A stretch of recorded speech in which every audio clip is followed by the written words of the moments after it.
In this lecture, we're going to cover section 4.2, and that's going to be on the mean value theorem. And this is an incredibly important theorem, which is going to have a lot of consequences. Um, and it's a very unusual theorem. And there will be another theorem that we're going to look at first that's unusual in that it's an existence theorem. It's going to state that if you have a function which has some nice properties, then you can conclude that there exists a point with a certain property. Um, but the problem, the peculiar aspect of this theorem is that you don't know anything about that number. You don't know how to construct it. You don't know how to find it. All it says is that this point necessarily exists. And so it's very unusual. There are lots of theorems like that in mathematics where you can't explicitly describe the thing that you're proving exists. You just know it has to exist, which is, as I said, a very odd phenomenon. But it's gonna even despite that defect, it's gonna help still have incredibly useful. It's gonna be incredibly useful in proving a lot of different statements. Um, and we've actually already seen a theorem like this. We saw it was the extreme value theorem. The extreme value theorem stated that if you have a continuous function on a closed interval, then you have to have a minimum, an absolute maximum. But you don't know where they are. And we saw that in the proof of that, you don't know where these points are. You just know they have to exist. And you can see that because the proof that we went through is non-constructive. It was a proof by contradiction.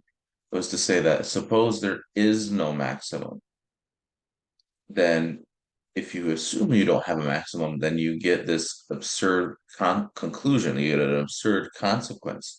And so that just says that there has to exist a maximum, but you don't know where it is. You don't know what it is, you don't know how to describe it. So it's a very unusual, it's quite unusual, but this is very common in mathematics. And that's what kind of makes mathematics hard, is because one reason why it makes it hard is because you you have a lot of these theorems that say that these things, certain things exist, but you don't know how to describe them. And so if you want to describe them, you have to do a lot further work. If you're only interested in these things existing, then you're done usually. But if you need to, for some reason, get a handle on the thing that you're proving exists, then you have to do a further analysis. All right, so let me share my screen. Hopefully you can see what I'm seeing. All right, so I'm gonna work through the book, read through this with you. This is a show you some pictures. So we have the mean value theorem, the very intuitive result. But first, what we need is Rolle's theorem. That's going to be like a stepping stone, proving uh, the mean value theorem. But I really wouldn't call this a theorem. I'd call this a lemma, because the more useful thing usually is the mean value theorem. And lemmas are, like, as I said, stepping stones to proving a more important result.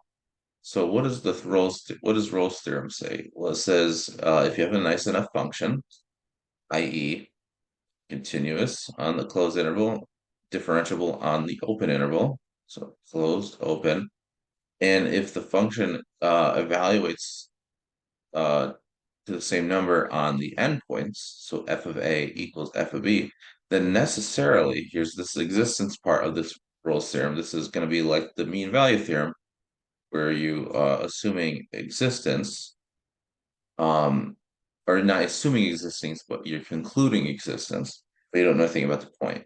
So it says if you satisfy these three properties, then there exists a number on the open interval on the interior C, and the number is called C, such that the derivative is equal to such that the well, yeah, the derivative at the point is zero. So this means we should sort of have maybe some maximum or minimum. Remember, this is where this would be a critical point. So in other words, what it says is that if you have a continuous function on the closed interval, um, and it's differentiable on the open interval, and then the endpoints are valued to the same number, then you have a critical point. And in fact, it's actually going to just correspond. What we're really going to show is sort of like an extension, in a sense, of the extreme value theorem. We're going to show that you could either have a minimum or maximum. Really, what we're going to show is that point C corresponds to a minimum or maximum. And then by, I think, Fermat's theorem, you can conclude this right here. So, all right, so let's look at some pictures to see why this is reasonable. We really have like a few cases, and this is exactly how the proof is going to proceed. We're going to have a few cases. The first case is that you're just a constant function. And so clearly the endpoints evaluate to the same point, whatever that is. It's f of A, which is equal to f of B. And if you and so if your function is just constant, then if you take the derivative, it's going to be zero everywhere, right? So this is a constant function, and that's going to imply that f prime of x is zero, and that'll be for every x. Oops, you don't know that notation, although I should have probably just introduced it to make things easier. For every, oops, for every x in the interval a comma b. So if you're constant, your derivative is zero, and so what does the Rolle's theorem says? It says that there is a number, at least one. Well, in this case, there are lots of numbers. In fact, every number, the derivative at every point is zero. So you take your pick, you can choose any point you want. And another case is that, again, let's see why the hypotheses are satisfied. So here's another case, B. You have your endpoints at the same height, it looks like roughly. It should be. So the same height. This is a continuous function clearly, and it's also smooth, i.e. it's differentiable. And so basically what's happening is if you start here and you have to end at this point at the same height, say you go up, say that, in other words, what we're saying is that there exists a point, in fact, there exists lots of points where the function is, say, I can call it x0, where the function f of x0 is bigger than f of a. In fact, there exists lots of points along the whole curve, but not necessarily. As you can see in the other case, that's not necessarily true. You can have a lot of different cases. But if you have such a point, you can see that you have to go up to say, maybe even this is where you want, oops, computer's frozen. So what's happening is you go up to this point x0, maybe it's here, or it's here, it doesn't really matter. And you have to continue going up, and then you have to go back down to come back to this point here. Well, the only way that can happen is if you go through a maximum. Or in other words, you go through, if you're tracing these tangent lines, they have to sort of flatten out to be a horizontal tangent line at some point. And that's basically exactly what the Rolle's theorem says, Rolle's lemma, whatever you want to call it. And in this case, you can see we're still at the same height, roughly, I guess. Doesn't look like it though. That's kind of weird. I would have figured the printer would have done a better job, or the image generator would have done a better job. But anyways, so they're at the same height. In this case, you have lots of points where the curve is above these endpoints, and then you have some points below. Well, it doesn't matter. You could have, notice in this case you have 2 points where the derivative is zero. So it's basically just saying that at some point you have to have, Rolle's theorem basically saying at some point you have to have a point where you have a horizontal tangent line. You have to the curve has to round out at some point and become flat at some point. It could happen at multiple points, like in part C, and then you have D, which basically is the reverse situation of B. All right, so let's look at a proof. So as I said, there are basically three cases. Case C is really can be either fit into case B or case D. So we really genuinely have three cases. We have the constant case, we have case B, which includes case C, and we have case D, which also includes case C. And you'll see why in a moment. There's a division, there's a into three cases. So here are the three cases. You're constant. Well, if you're constant, as I said, just the derivative, if you take the derivative constant function, the derivative is zero everywhere. So you can just take C to be any number in this interval and you're done. So the first case is trivial. The next case, so now you can say, okay, if you're not constant, this kind of breaks up into two sub cases. So if let's put this up here. So F not constant. And then what does that mean? Well, it could mean that there exists a point C in A comma B, the open interval, such that either f of x0 is bigger than f of a, right? Or f of x0 is smaller than f of a. One of these has to happen. If you're not constant, you have to either go above or below um, the endpoint. So we'll just deal, so let's look at the case where you're above the endpoint for some x. So this is like, as I say, it's the same as figure B and C. That's what kind of the cases we're looking at. So you have a lot, in this case, you have lots of points where you're above and below. Again, here you have lots of points where you're above. Sorry, in this case, you have lots of points where you're above the endpoints, same as this case. In this case, you have points where you're below, but that I don't care about those points. I just care about these points here where you're above the endpoints. All right, so now, so since we're a continuous function, we know by the extreme value theorem that f has to have a maximum, okay, at some point in here.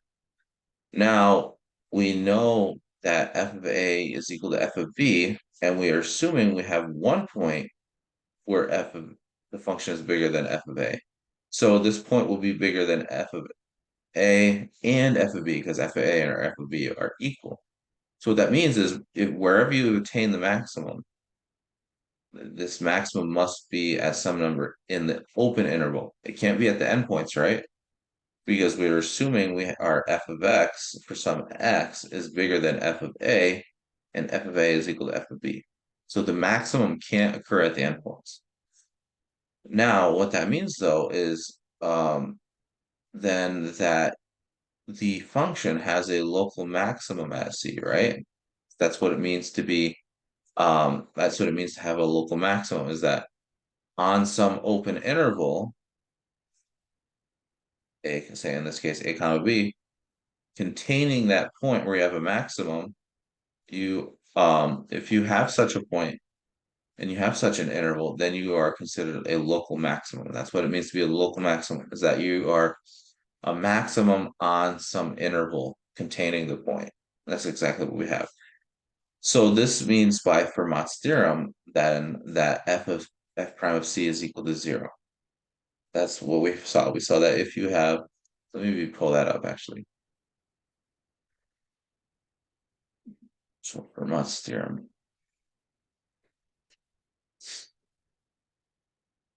Um, where's Fermat's theorem? Fermat's theorem says that if you have a local maximum at c, and if the derivative exists, which is it does, because we're assuming our function is differentiable, then the derivative at that point has to be 0. And just to remind you, a local maximum, um, where is that? Local maximum means that you are bigger than all the points nearby, right? So you satisfy this. So FC is considered a local maximum if f of c is bigger than f of x for all x near c. And that's exactly the situation we're in this proof in section 4.2. So that was 4.1. So let's go back to 4.2. So we have that we have a maximum at some number c, and it's over this entire open interval f of a to b. So that means it's a local maximum, not just a maximum, but it's a local maximum. So Fermat's theorem says a derivative has to be zero there. And then the last case is our sub case really is that f of x is less than f of a for some a x in a comma b. And this is essentially the same thing as this case, really, just flipped. Instead of having a local max, we're gonna have a local min. So by the extreme value theorem, f has a minimum value on this interval. And since f of a is equal to f of b, the minimum can't occur at the endpoints. So the minimum has to be at about number c in the open interval a comma b. Well, this means that c is a local minimum. So again, by Fermat's theorem, the derivative must be zero there. So pretty straightforward theorem. And this is a nice case of where intuitively it makes sense. You can just get some pictures like we did here, and the proof is actually not that bad. So this is a nice theorem to work through. All right, so let's look through at an example, see how we can use this. All right, so this is going to be example 2. So we want to prove that this equation x cubed plus x minus 1 equals 0 has exactly one real solution.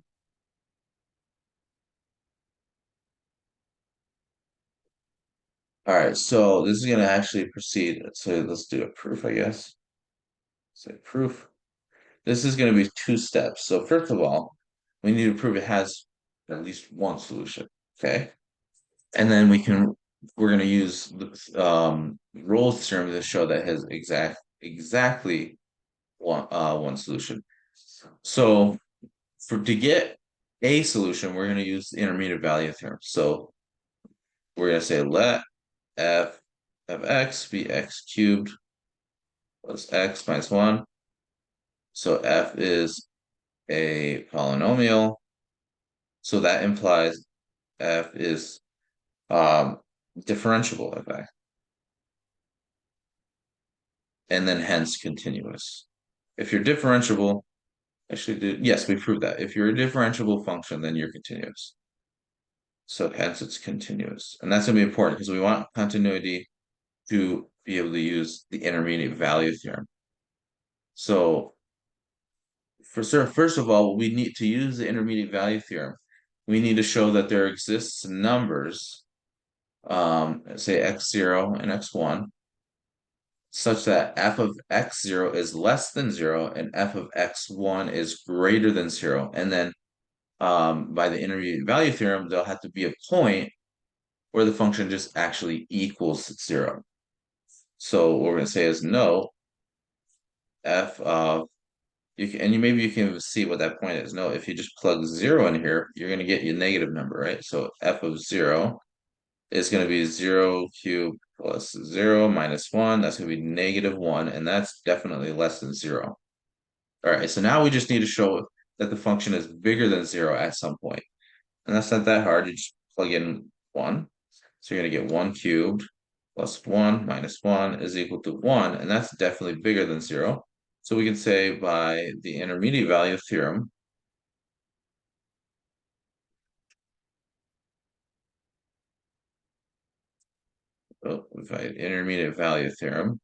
there, well, you don't know that symbol, so let me not say it. Should I just taught you it? In fact, maybe I'll just do that. This is getting really annoying. So I'm gonna write this symbol. This just means there exists. This backward means there exists an x in the interval 0, 1 such that let's see. No, let's not call it x, let's call it c.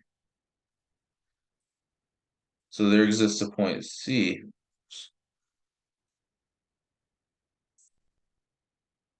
in the interval 0 to 1 such that f of c is 0 or c cubed plus c minus 1 is equal to 0. So in other words, we found a solution using the intermediate value theorem. So we have existence.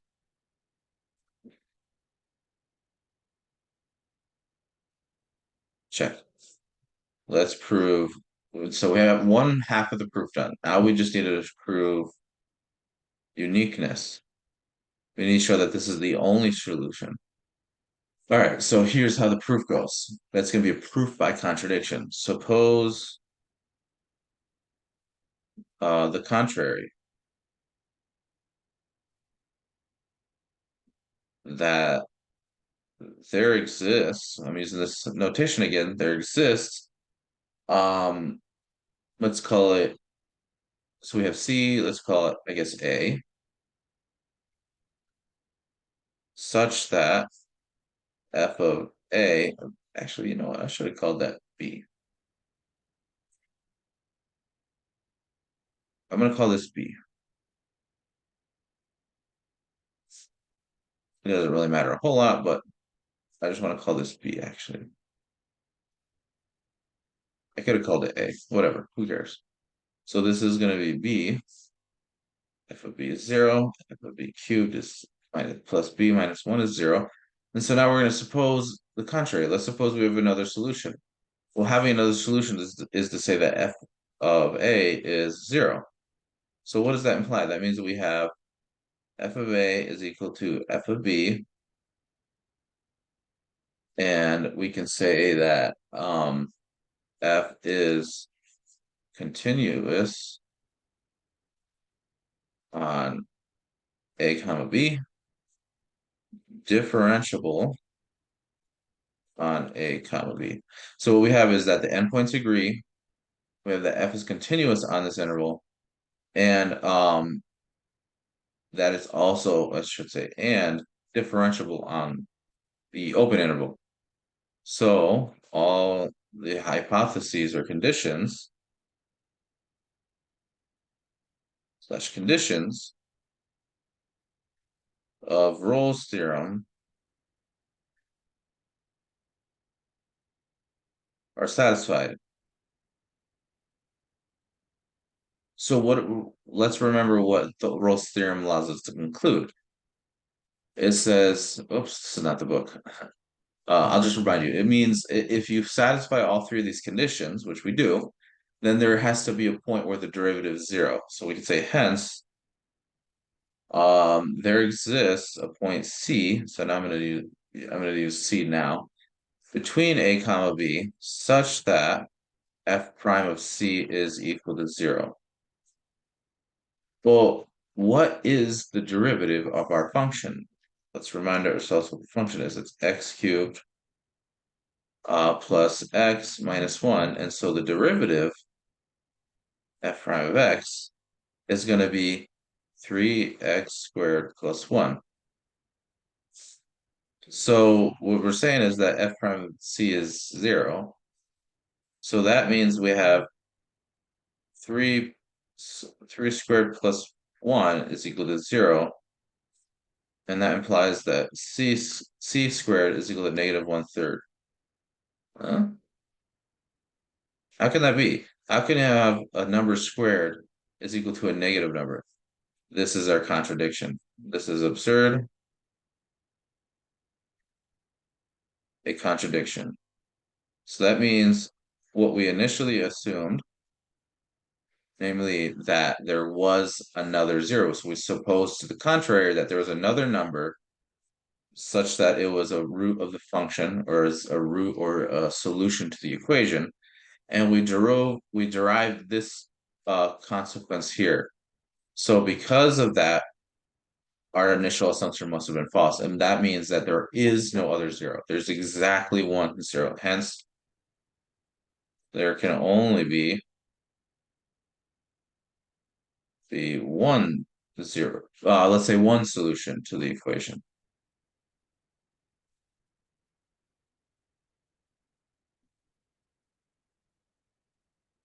So there can only be one solution to the equation. So as soon as you have another solution, you get this absurdity, you get this contradiction that a positive number is equal to a negative number. That can't be. That's just crazy. So this is an example of a proof by contradiction, which we've seen already, but they're very important proofs. And sometimes that's the only way to prove something is by contradiction, which is weird. That's really weird fact. There's a lot of unusual, weird things in mathematics that don't really make sense.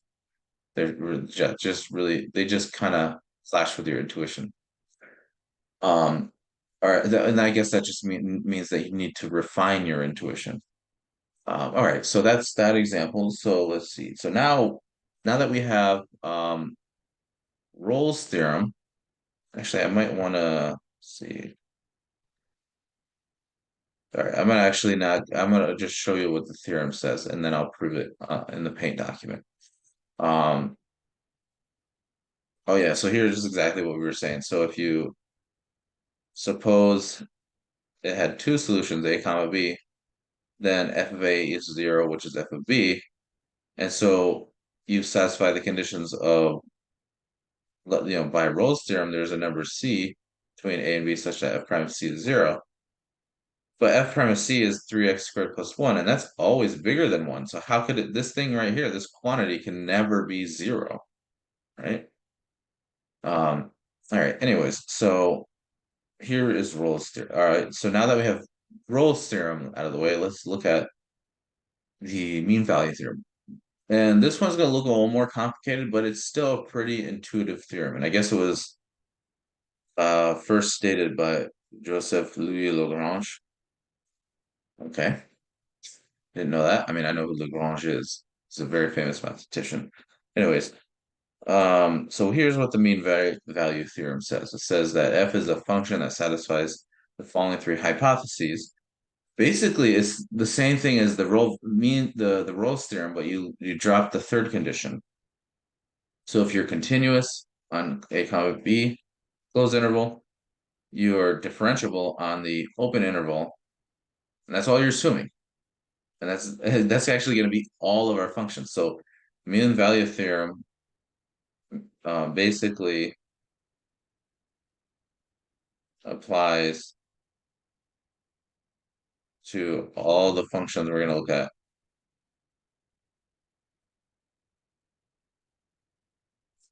Going to look at. Okay. So it's going to apply to all the functions. We're basically every function. Well, actually, in this section, because we're talking about differentiable functions, every function is going to be differentiable. And if you're differentiable, you're continuous. So this assumption is actually it's kind of unnecessary. This first one right here. We don't even need to assume the function is continuous. Same thing within the Rolle's theorem, way up here. We don't actually need this first hypothesis because if you're differentiable on it turns out there is a little bit of argument required because we're talking about differentiable on this open interval. Why does that imply continuity at the endpoints? So if you're differentiable on this open interval, then you're certainly continuous on it. Now the question is, are you going to be continuous at the endpoints? And the answer is yes, but you need a little bit more argument. So this first assumption is actually technically unnecessary. The same thing as within the mean value theorem. This assumption is technically necessary. You only need this that you're differentiable. And again, that's going to be all the functions we're looking at. What does it say? Well, it says that there exists a number C between A and B such that f prime of C is equal to this difference quotient here, f of A minus f of B, well, divided by B minus A. But what is this right here? What is it? So what we know that what this is going to be slope of tangent line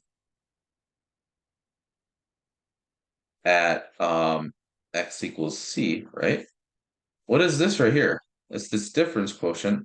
This is going to be the slope. It's going to also be the slope of not the tangent line, but maybe if you remember I used this word before, the secant line.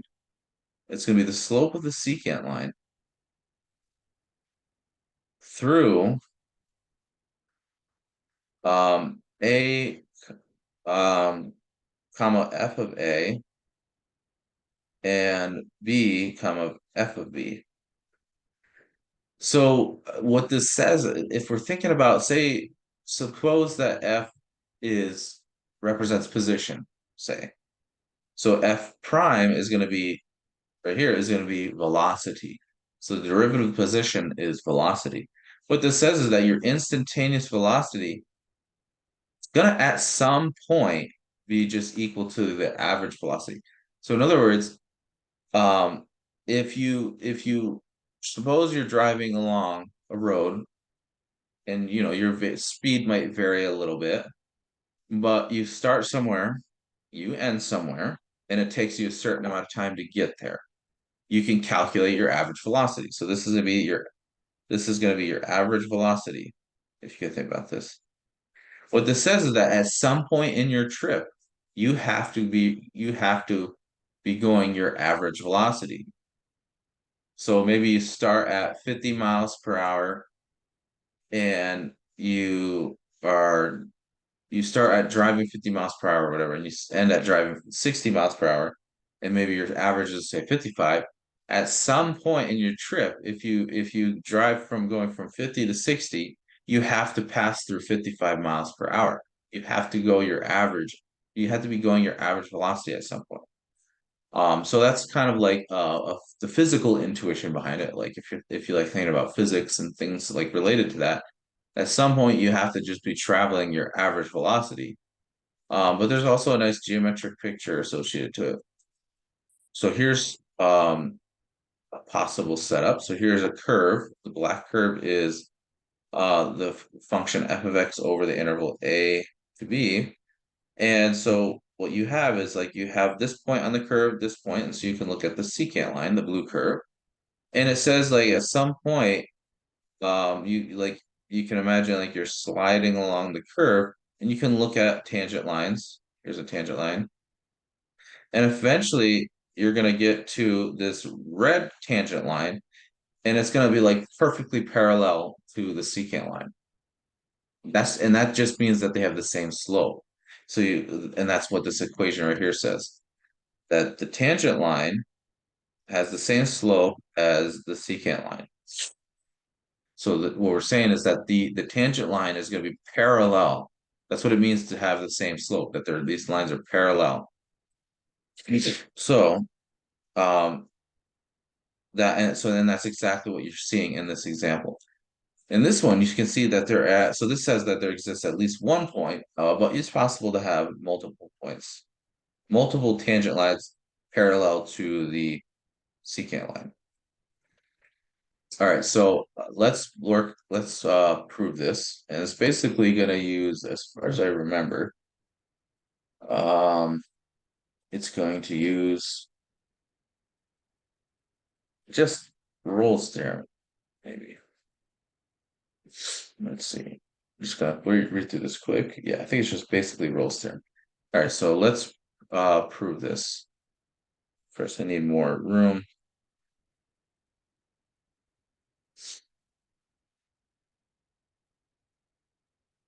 All right. And notice none of these proofs anymore are using epsilons and deltas. We've really moved away from having to use those formulations, which is really nice because I can't imagine. Yeah, I don't know. This would be really annoying to have to go all the way back to using epsilons and deltas. So this would be a proof, and this would be the mean value theorem.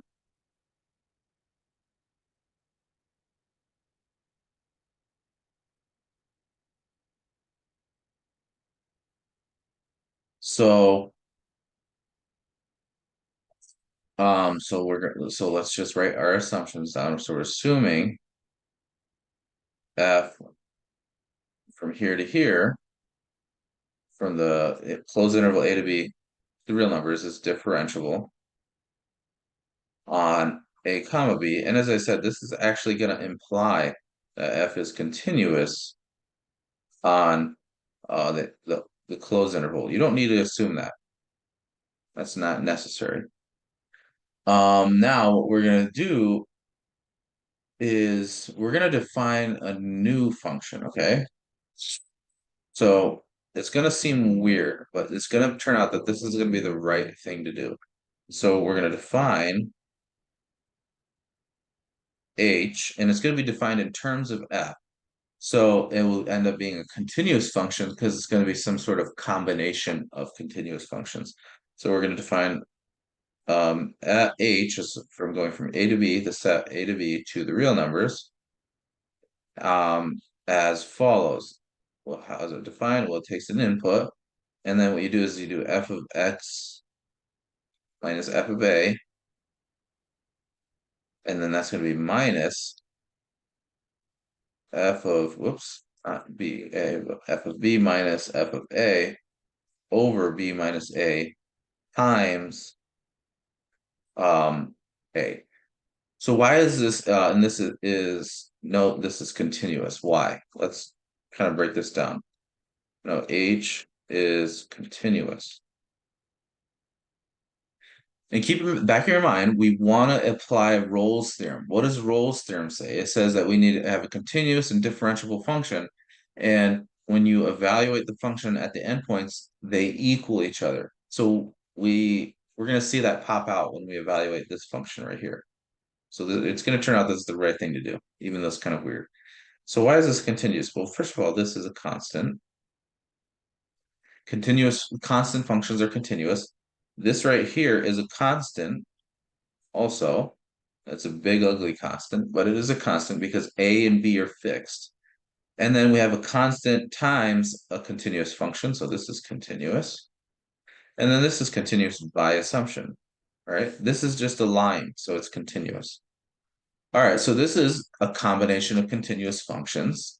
So it's continuous. I guess you could say, technically you could say, so in the book they say the function f is continuous because it is the sum of f and a first degree polynomial, both of which are continuous. And that's exactly what we're seeing right here. All right, so now let's evaluate this at h. So we evaluated h, so we got to replace this x right here by a, and this x right here by a. So we get f of a minus f of a is minus, sorry, f of b minus f of a over b minus a times a minus a. So we just get a lot of zeros.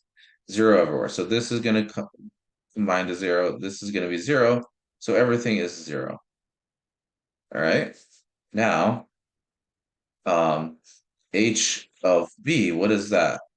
Well, again, we need to go here and replace this x by b and this x by b. What do we get? Cross our fingers and hope that we get zero also so we can apply Rolle's theorem. So we're going to get f of b minus f of a minus f of a b minus f of a over b minus a times b minus a. Well, this is good. So this is a really clever thing to do. I don't know who proved it, but this is a really clever thing to do to define this function a because look at, or sorry, h, because look, this b minus a right here is going to cancel this b minus a. And then this simplifies to is h of b is equal to f of b minus f of a minus f of b, oops, plus f of a. And again, we just get a lot of zeros. So we get this f of a f of b cancels with this f of b minus f of b. This f of a cancels with this, so we get zero. So what this implies is that h of a is equal to h of b. And then we can apply Rolle's theorem. So by Rolle's theorem, there exists a number c between a and b such that h prime of c is equal to 0. All right, how does that help? Well, let's compute h prime of h prime. So let me just write down h of x again, and let's compute this derivative and see what it looks like. And hope cross our fingers that this is the right thing to do. So we have f of x minus f of a minus f of b minus f of a over b minus a times x minus a. All right. So if we take this derivative, it's going to be h prime of x. This is a constant, right? So this is going to be 0. The derivative of this is just f prime, so it's going to be f prime of x. And then minus the derivative of this thing. But this part right here is a constant, so we can just multiply by at the end. So we just need to take the derivative of this, but that derivative is just going to be 1. So the derivative of h is going to be f prime of x minus f of b minus f of a over b minus a.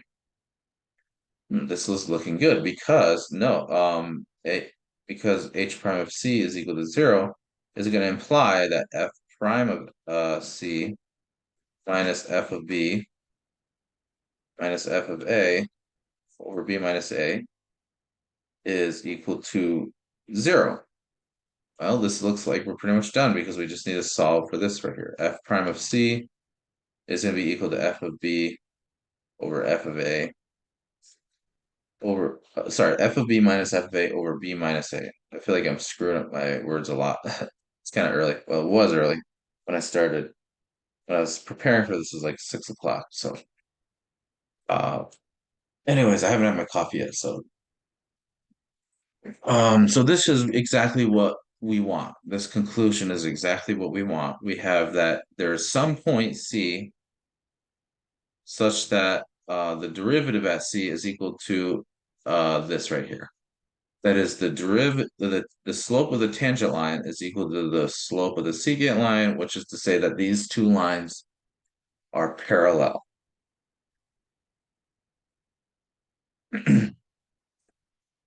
All right, so I think we have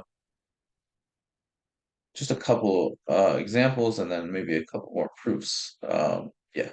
All right, so this is a pretty clever proof, I think. I really like it, and that's why also one reason why I want to go over it also. All right, so let's look at an example. All right, so this is example. Let me pull this down some more.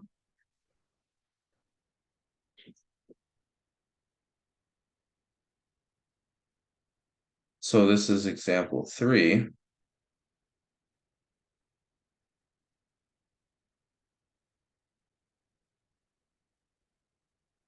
All right. So we have a function. So we want to, I guess the example says we want to illustrate the mean value theorem, whatever that means. All right, let's just work through this though. So f of x is equal to x cubed minus x.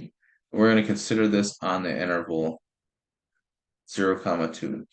So I guess what we want to do is find the specific point C. So remember, this is an existence theorem. So it just says that there exists this point. It doesn't tell you where it is. So now maybe we could try to locate where it is, where you have this point where the slope of the tangent line equals the slope of the secant line. So no f is continuous. Well, actually, I'll just say we only need to say that f is differentiable on 0, 2.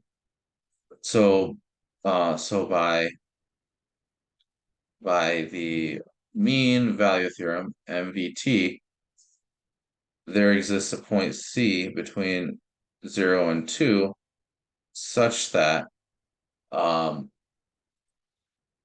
f prime of C is equal to f of 2 minus f of 0 over 2 minus 0. Okay, so maybe we can actually solve for it in this case.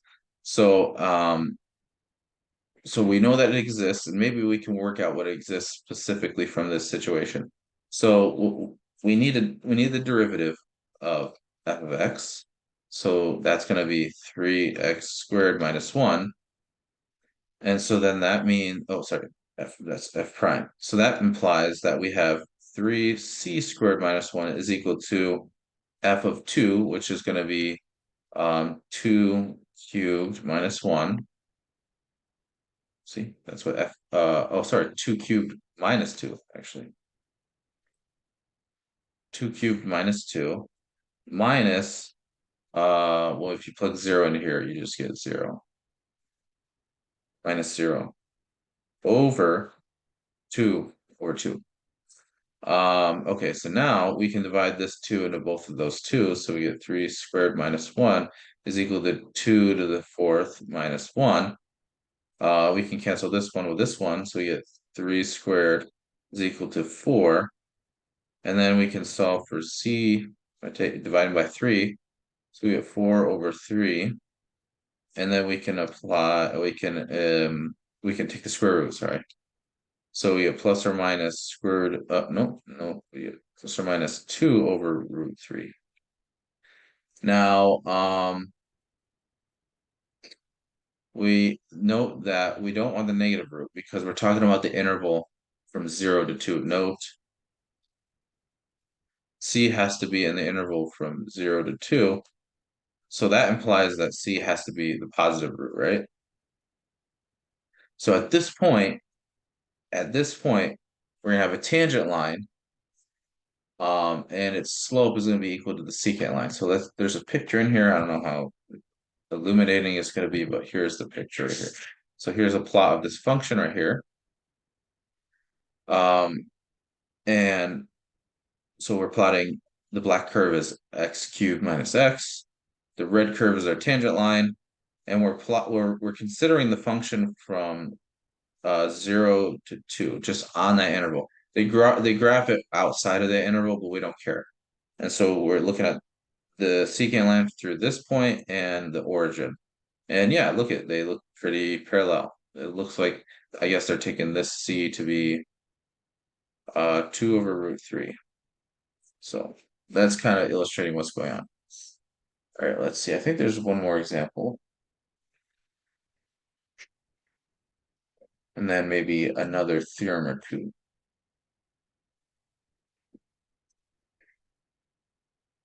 Let's see. All right, so there is one more example. So we have example 5. Oh, that is not E.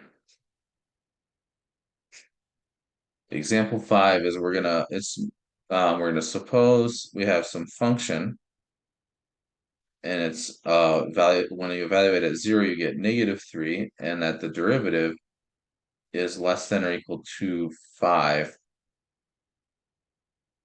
Let's say for all x real numbers. So the question is, how large can f2 be? So this is kind of an interesting question. So we know nothing about the function. And this is obviously going to be an application of the mean value theorem. And somehow it's going to actually tell us how large f2 can be. Like there'll be lots of values, lots of potential values for f2, but it turns out you can use the mean value theorem to show that there's going to be an upper bound on those values. So it's kind of interesting how this derivative can put some restrictions on what the function can be. Sort of. So if you just assume this, if you don't assume anything about the derivative right here, if you just assume this, then f of 2, I mean, f of 2 could be literally anything. But as soon as you add this stipulation in here about the derivative, it suddenly puts some constraints on what f of 2 can be. So that's an interesting, I think that's pretty interesting actually. So we're gonna use the mean value theorem. So they don't say it in the problem, but f is gonna be continuous. It's actually differentiable.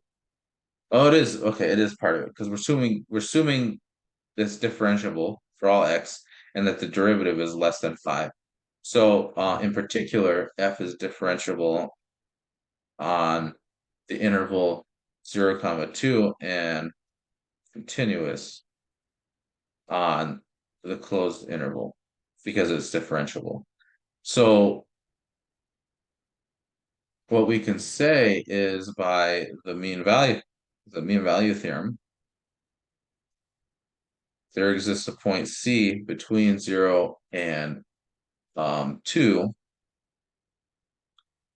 such that f prime of C is equal to f of 2. Well, this is good. I want that. Minus f of 0 divided by 2 minus 0 is equal to f prime of C. All right, well, this is good because now I have an equation which explicitly involves f of 2, and I want to relate f of 2 to the derivative and the other known quantities. So what I'm going to do is I'm going to multiply both sides by 2 right here to get rid of this denominator. So it's going to give me 2 times f prime of C is equal to f of 2 minus f of 0. And now f of 0 is by assumption -3.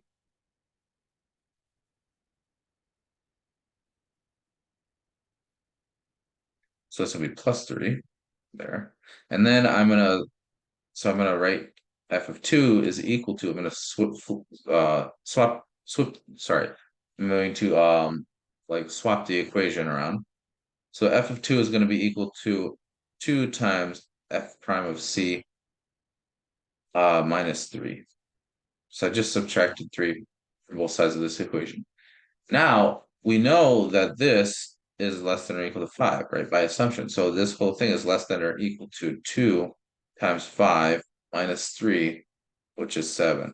So this says that whatever f of 2 is, it better be less than or equal to 7.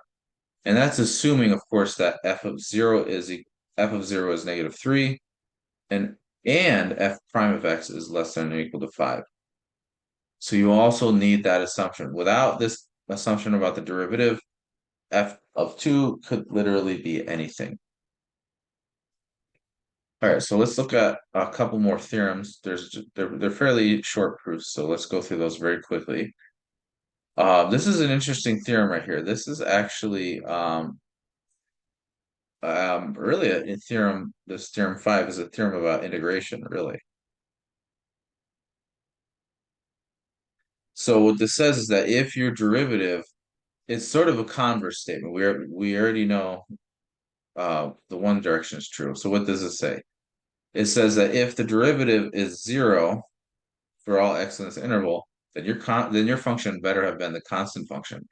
We know the opposite direction is true. If you have a constant function, then the derivative has to be 0. So in other words, what we can say combining these two statements is that the derivative is 0 if and only if function is constant.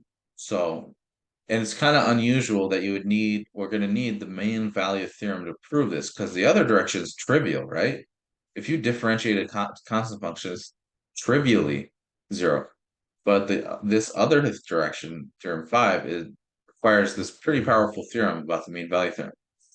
So this is one important consequence of the mean value theorem. So here's how the proof works. So we're going to just take any 2 points, x1 and x2, in this interval, and we're just going to assume that actually x1 is less than x2. There's nothing wrong with doing that. Now, because f is differentiable on the whole interval a comma b, it must be also differentiable on this sub-interval, because since x1 and x2 are points, x1, 2, and x1 are points in a comma b, we can say that this interval from x1 to x2 is contained in the interval from interval a comma b. So if you're differentiable on a comma b, you have to be differentiable on x1, x2, and also you're continuous on the closed interval. So by the mean value theorem, we can apply the mean value theorem to f on this interval x1, x2, and the mean value theorem says that there's a number c such that it's between x1 and x2, and this equation right here holds. This is the usual equation in the mean value theorem. I'm going to show you actually the mean value theorem very quickly. So the mean value theorem can be written. It's really terrible, man. We've been writing the mean value theorem, consequence of the mean value theorem in this way, but you can obviously multiply both sides by b minus a to get this. And this is the form we're going to use in proving theorem 5. So let's go back down to theorem 5. So when we apply the mean value theorem to this interval, we get a number c such that it's between x1 and x2, and this equation right here holds. Now we're told that the derivative is 0 for every x. So in particular, this thing better be 0. So particular f prime of c is 0, and so this whole right-hand side is 0. This whole right-hand side is 0, so we get 0 here. So we get f of x2 minus x1 is 0, or solving, we get f of x2 is equal to f of x1. What does this say? Why does this immediately imply that f is constant? Well, the reason why it implies f is constant is because this is for any two numbers in this interval. We took any two numbers, x1 and x2, and we showed that they have the same output. So you can take a third number, x3, and run this whole argument and show that f of x1 equals f of x2 is going to be equal to f of x3. So it works for any two pair of 2 points. So the only way this can happen is if your function is constant. So that's the whole point. So pretty clever application of mean value theorem. And then we get a corollary. This is number 7. This is a corollary is just immediate consequence. We get this nice theorem that says that if you have two functions and their derivatives are the same for every x in this interval, then the only way that can happen is if they differ by a constant. That is, sorry, f of g, sorry, f minus g is a constant on this, which is to say that f of x is equal to g of x plus some constant. So the proof is pretty easy. You let capital F of x be this difference right here. And if you compute the derivative, you know it's 0.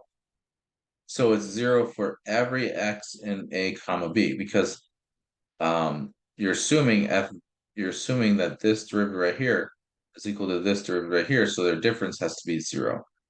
So what you have is that f of capital F prime of x uh,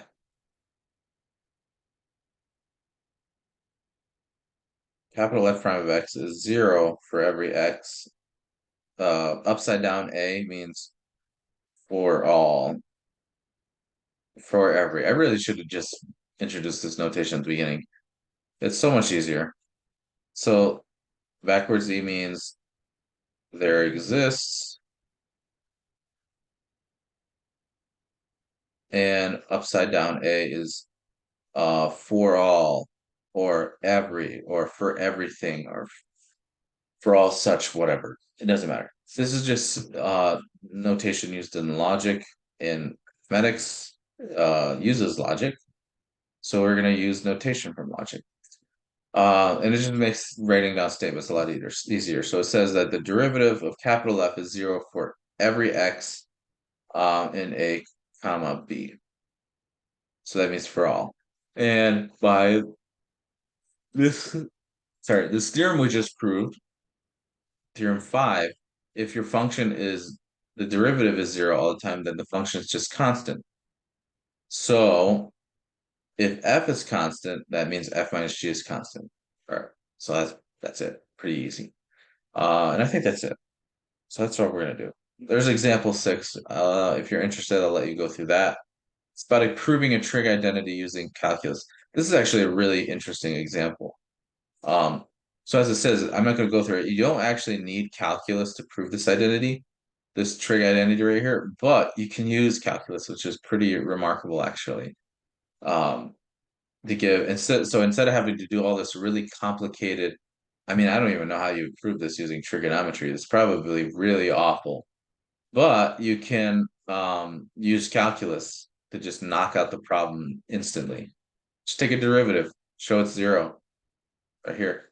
So that's a pretty clever application. I'm not gonna go through it, but I encourage you to go through it. Very short example. All right, that's all we have for now. So I'm gonna stop sharing and stop.